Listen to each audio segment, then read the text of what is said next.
Okay, 1, 2, 3. Happy birthday, Rory's mom! Yeah! Big up to the stage, Richard Hammond! One story, man. Hello, how are you doing? You It's a I know it's filming. Good. Hello, my name is Richard Hanrahan, as my dad would say. Me too, what Richard Hanrahan.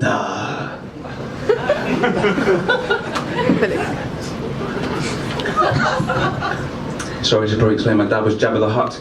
Hey, fat guy, here we go. So yes, I am a fat man. Are you a fat man, sir? No, you're not, are you? You're a good-looking man. Have you got a girlfriend at all?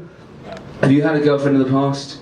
Yeah, On and off, that's fine. Have you met the girlfriend's parents? No. No. It's a dreadful thing. It's a dreadful, horrible thing. I had to do this recently. And I'm not the most strong of men, as you'll probably see. I mean, I know there are a few parents in today. Hello, happy birthday. Got a little hard on the way in, as Rory pointed out. We're not talking about dicks anymore? Okay, fine, that's fine.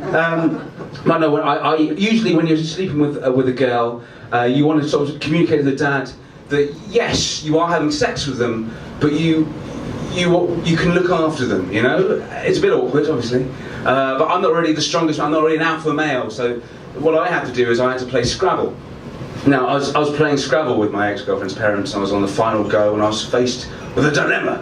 I could either A, pass and risk being thought of as an idiot, or I could B, play my last 6 remaining tiles on a triple word score to win by 28 points. With the word rim job.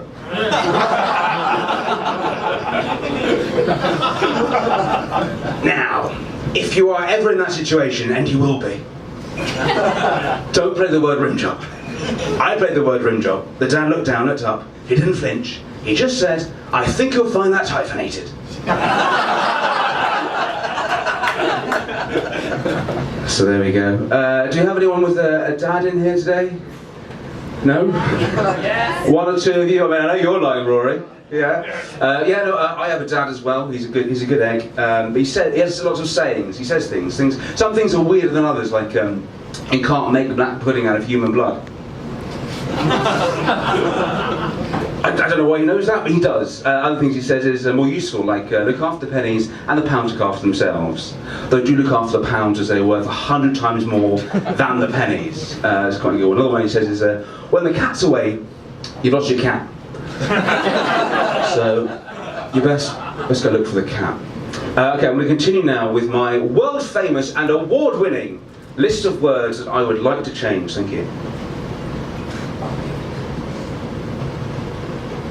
The word palindrome is a word describing a word which can be read the same both forwards and backwards.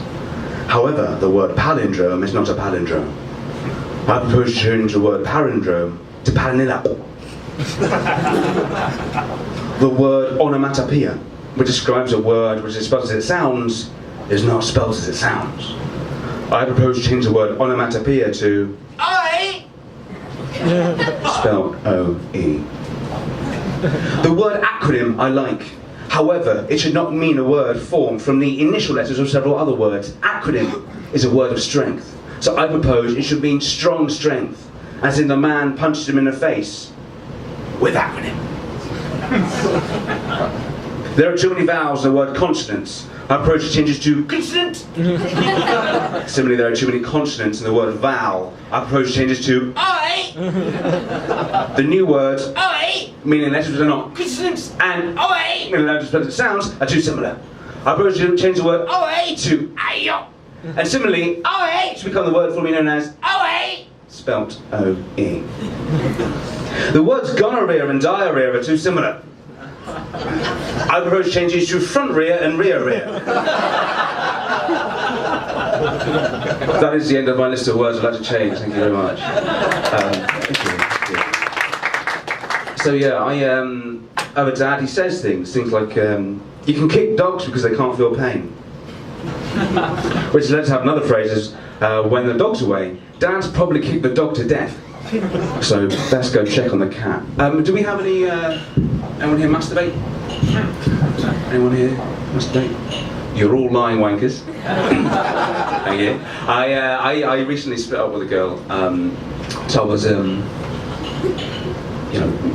masturbating quite a bit. And it's a new thing I do now. It's a new thing I do. Is what I like to do is when I'm masturbating, is I like to I sit on my hand until it goes numb. So that way, when I'm wanking, it feels like I'm sat on someone else's hand.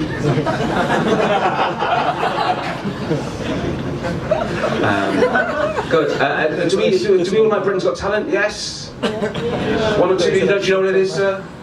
Ish. Well, if you don't know, it's a talent show. Britain's Got Talent. I don't think it should be called Britain's Got Talent. I think it's a lie. I think it should be called Britain's Got Dogs, and some of those dogs can dance. It seems to be the most logical thing to call it, but I want to change the world. I'm filming this for a documentary for my PhD, and I want to change the world. One of the things that I really can't get on board with is Britain's Got Talent. I think it's a manipulative, horrible sort of TV show where they sort of they manipulate our feelings and make us feel certain things and make us believe that ugly women have a right to say anything. I mean, come on, like ugly people have feelings too. I mean, come on! It's bullshit, isn't it, really? I mean, how can anyone whose face is unattractive be able to sing and entertain us? I mean, obviously it's a satire. It's a satire, the show. And it involves a couple of men, old, wise men, who are very talented themselves. And they go through these people and they say, yes, you're very good. No, you're not. But they don't discriminate based on looks, which I think is, modern. Nothing else. There was a famous woman, you might have heard of her, Susan. Do you know the name? I can't remember what it is. Susan. Boyle. Susan. That was it. Who was it? Boyle. Boyle. Susan Boyle. That was the one. Susan Boyle. And the plot of it. Susan. How do you say it? Boyle. Boyle. How do you say it? Boyle. Susan Boyle. Okay, yeah. So there's a woman called Susan Boyle, and on this episode of Britain's Got Talent, Britain's Got Dogs, some of those dogs can dance. Britain's got Susan Boyle, and she came on stage, right? And she's not an attractive woman, not her fault, but she believed that she could sing like Elaine Page. And as the professional cunt Piers Morgan pointed out, we were laughing then, but we're not laughing now. And, she's a very wonderful woman, and she sung a song, and that song was "I Dreamed a Dream." Now, the song "I Dreamed a Dream," I don't know if you know this, is from the TV film, French film, Les Miserables. Have we heard of that film? Yes? Give us a cheer. Have you seen Les Miserables? Yeah, a few of you. It's a French film set in the 50s. And it's about a spy called James Bond. Okay. And James Bond has got a gun for eyes, right? And he runs around trying to sort of steal things from people, trying to steal state secrets, all the while, guns for eyes, guns for a mouth, and a chest made of steel, right? And he steals the crown jewels. Yeah, it's visible. Translates to the sad. Yeah, I mean, this all happens in the space of about half an hour. But anyway, and then in this film there's a woman called Rebecca, and she's starving and poor and has a starving daughter, and to feed her starving daughter she sells her body for sex. I mean, it's more of a rental situation, but essentially she's prostituting herself. And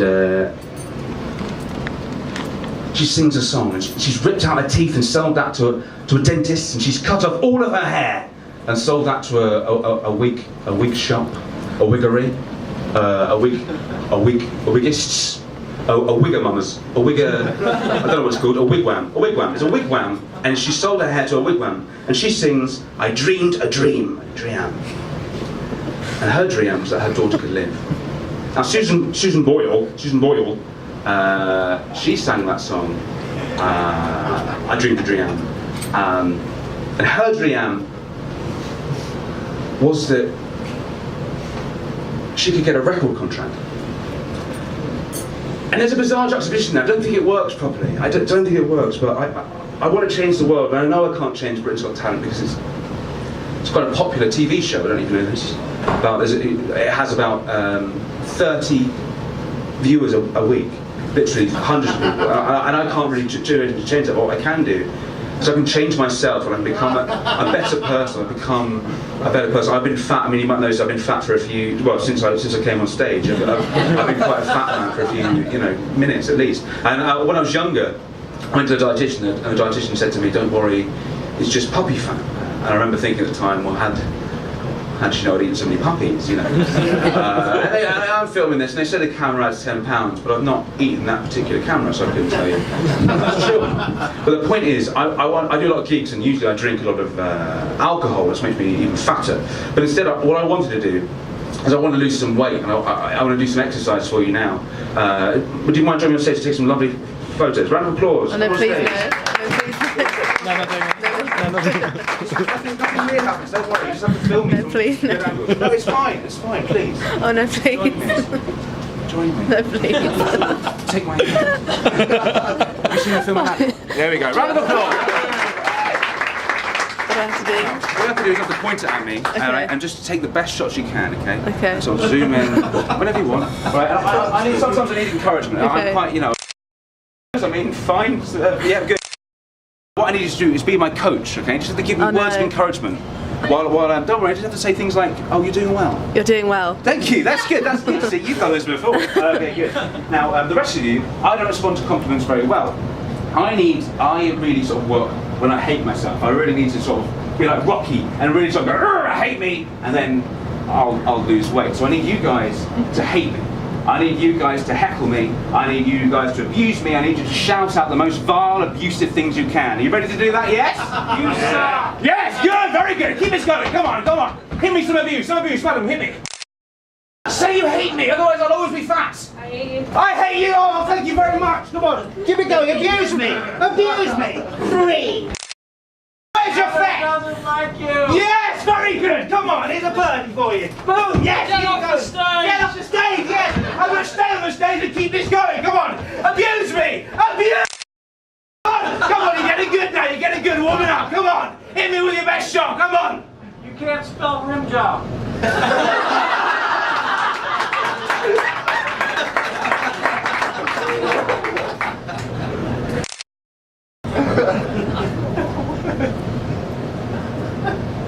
Please shut up.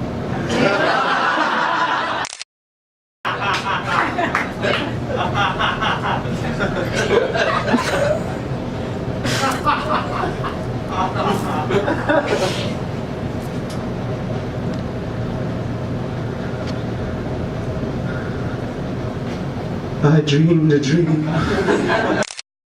gone by, when you and I could be forgiven.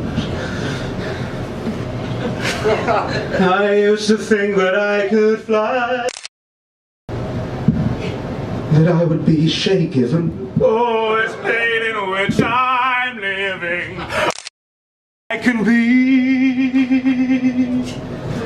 And love is just a feeling. How am I doing? You're doing well.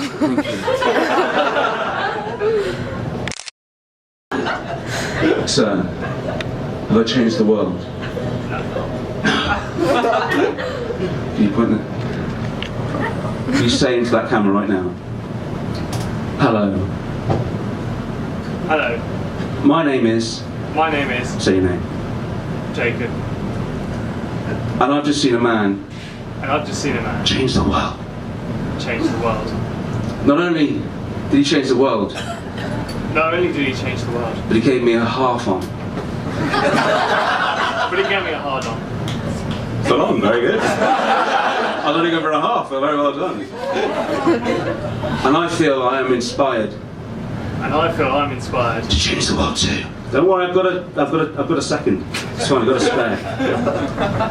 It's fine. And I'm inspired to change the world with all my friends here. And I'm inspired to change the world. And I will stand up. And I will stand up. Stand up. And I will say And I will say that today is a better day. that today's better than yesterday. Give or take. Give or take. And I will turn around. Don't worry, I've got a spare. And I will turn around. And I will ask all my other friends to stand up. And I will turn around and get my other friends to stand up. Stand up, everyone, stand up. Stand up.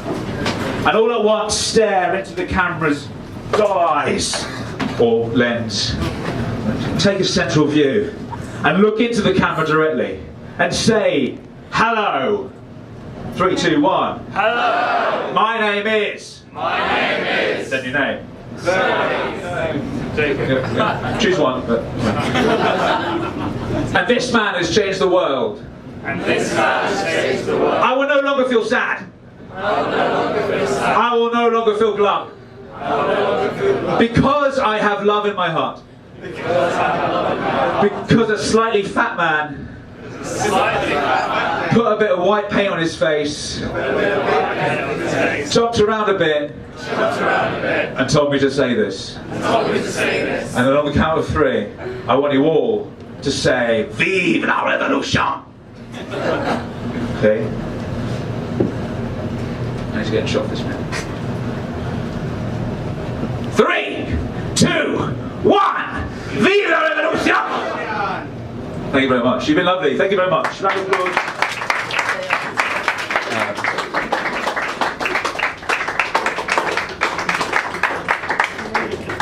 If you've ever wondered where your tax money goes, that's the sort of PhD level academic research we do these days. Good. So yeah, you've been genuinely lovely.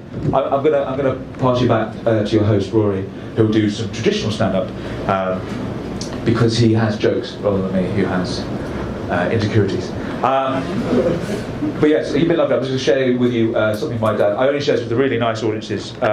You've genuinely been lovely. You put up with a lot of this, essentially. My dad said this to me on his deathbed, so it means quite a lot to me. I'm going to say it was more of a couch, and he was more hungover. He said this: give a man a dog, and he'll be happy for a day, but teach a man to dog. Thank you very much.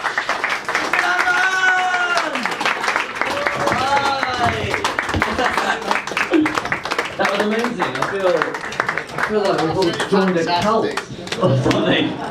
It's very amazing. You all stand up and doing that. Amazing. We could achieve anything together. But what we are going to achieve is just going to bring on the next act.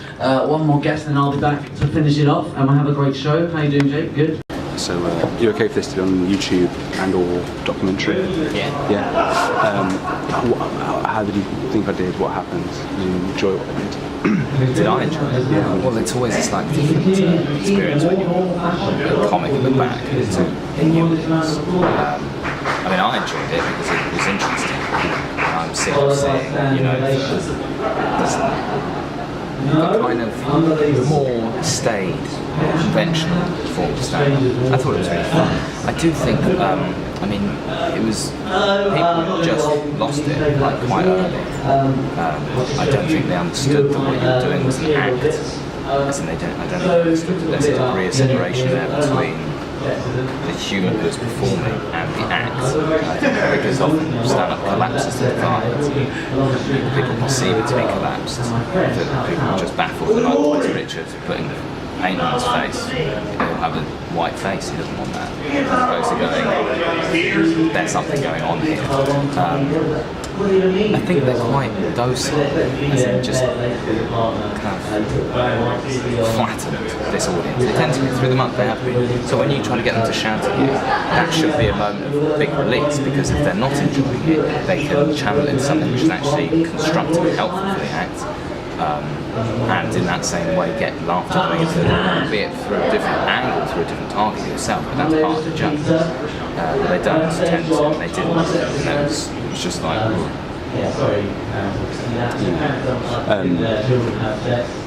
yeah, no, you said it, you hit the nail on the head. They didn't quite understand the separation.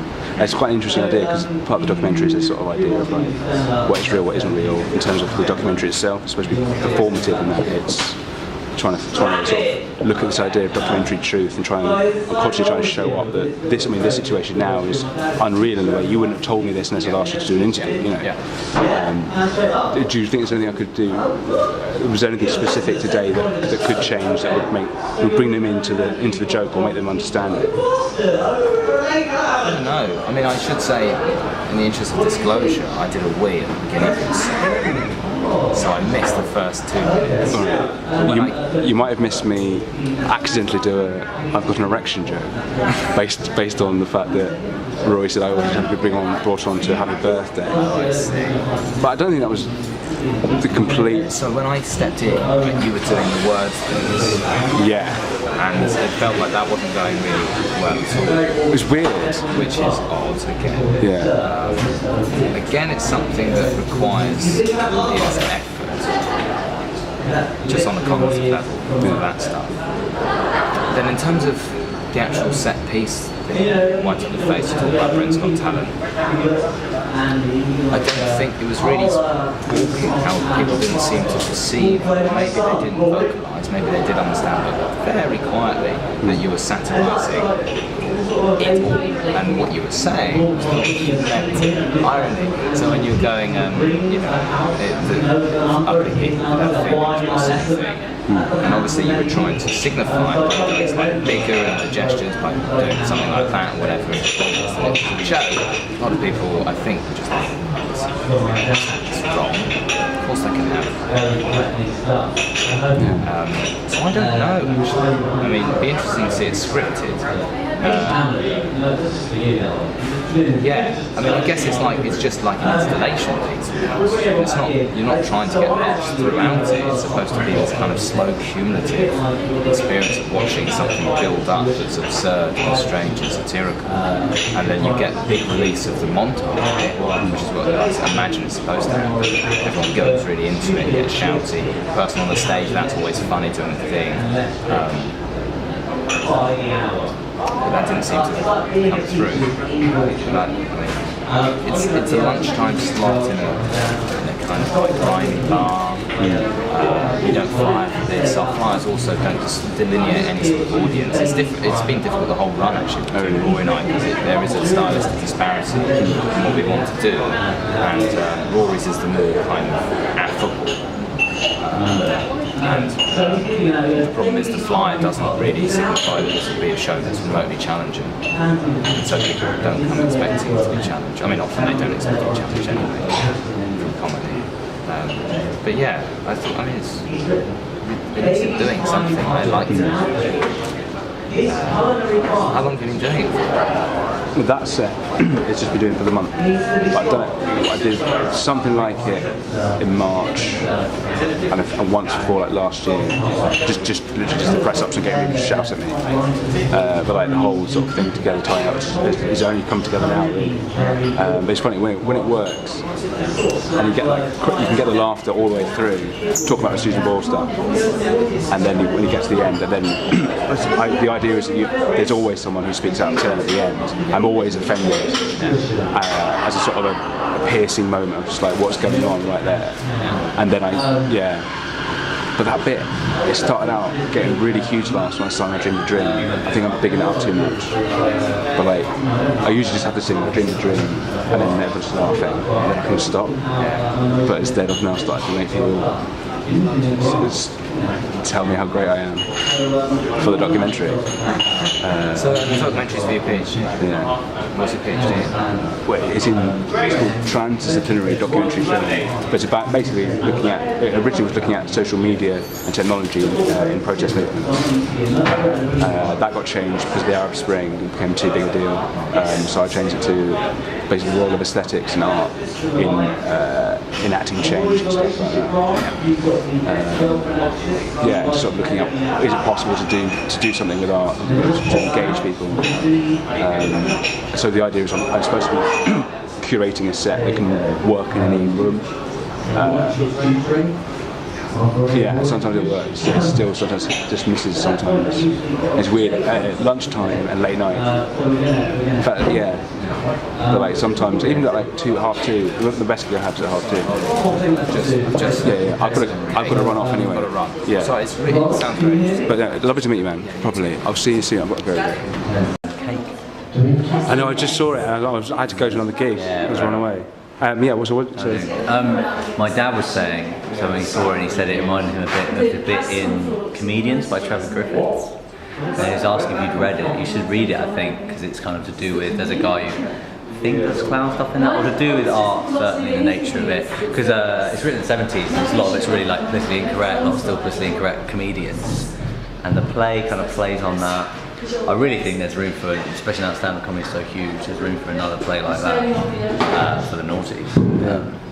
But yeah, audience coming in. But yeah, I really enjoyed it. It was incredible how they all stood up. And apparently, actually, my dad at one point, instead of saying the things he was saying, said, "My name is Michael Caine." Crowd psychology, just want to go against the grain. He doesn't know how to behave in audiences. He tries to be Did I see this now? too No. funny. Are you? Yeah. Were you just? The same chat? No. I'm not even here. I'm just here to say hello to my friends. Oh, just the gig I just did. Which gig did you just do? I just ran off. I just did his gig earlier. Did the same thing. Yeah. I ran off to your gig. You have to clean your face a lot today. Yeah. Twice already. So great. So Delilah and Shabnam. Delilah, Good stuff. Hello. Did you like some fruit salad? Yeah. If I'm honest, it's just proved a bit too much. It's pretty big. Yeah. But Just like a big. I think it's designed for two people. I'm a lonely man, so. Yeah, we just had the world's worst chips, so we're alright. Well, oh, you guys were eating those chips outside. They didn't look good. I was looking at them. I was like, oh. We had to ask them to change them as well, and they still weren't good. Where from? Across the road. Pizza Paradise down the road looks like it's going to be bad, but the pizza bad. itself is great. Yeah, it's pizza like the is ones you get in Italy. Like where pizza's. I've been to 5 times. Very good. It does taste good. I don't know why they cook it quickly or they cook it in a weird oven. A weird oven. Too Well, hot. we were saying, are they chippy chips? They're like, yeah, and I just don't think they know what Lies. chippy chips are. I used to see me saying chips twice. Yeah. It's not how it is. It's more complex. It means a lot to know. Right, so That's funny. I'm gonna sort of head out. I'm not in this gig. Go for it. But that's. When will this be? I'll be on YouTube and I'm editing it in September. Brilliant. Could I grab you for an interview at some point, like in the next few days? Absolutely, yeah. Can I get your number? I've not Yeah, your number. sure. But yeah, I just wanted to. Come on in, guys, take a seat, wherever you like. Go to the front, no bikes, no. I mean, it is a small enough room that I would just. And now that you said that, it's not my gig, but I'm on. Yeah, I'll give you my number. Sorry, it's still coming. So just.